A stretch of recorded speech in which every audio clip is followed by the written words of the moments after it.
Depuis quelque temps, on entend parler d'éco-habitat ou de maisons passives sans trop savoir ce que cela représente concrètement. En montagne, dans les refuges d'altitude, la question de l'énergie et de l'élimination des déchets se pose depuis de nombreuses années, bien avant la prise de conscience des problèmes liés à l'écologie et au développement durable. Comment se procurer de l'électricité à 2 ou 3 000 mètres d'altitude? Que faire de ces poubelles? Comment retraiter les eaux usées?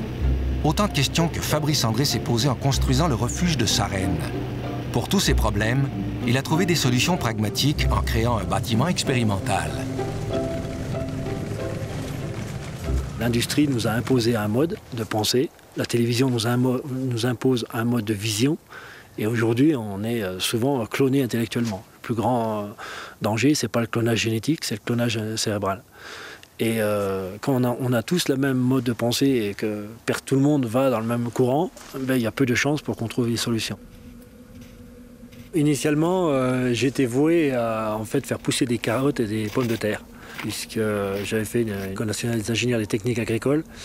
Et puis j'ai très vite vu qu'il y avait une distorsion entre ma pensée et puis l'application du travail qu'on voulait m'imposer.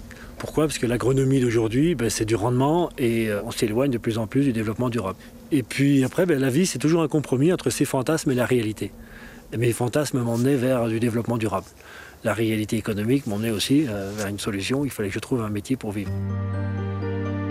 Entre désir et réalité, Fabrice André semble avoir trouvé le compromis idéal. Sur un col tourmenté par les vents, il a reconstruit le refuge de Sarenne qui avait été détruit 20 ans plus tôt par un incendie.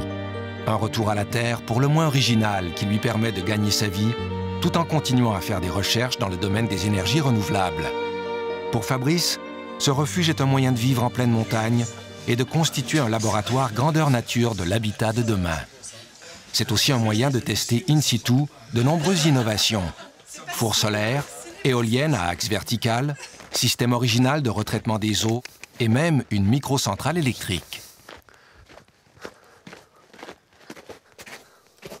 Alors là, on a une microcentrale hydroélectrique, donc à pas variable. Donc, je vais la démonter pour vous montrer comment ça marche.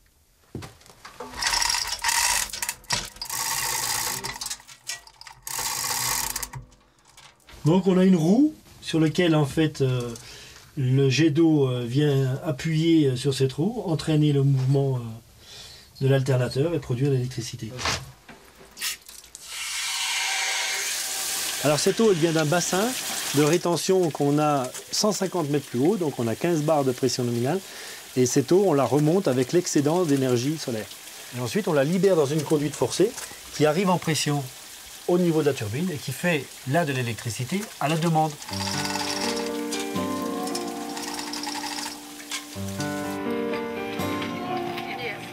La particularité et le défi du refuge du col de Sarenne, c'est d'arriver à gérer différentes sources d'énergie renouvelables.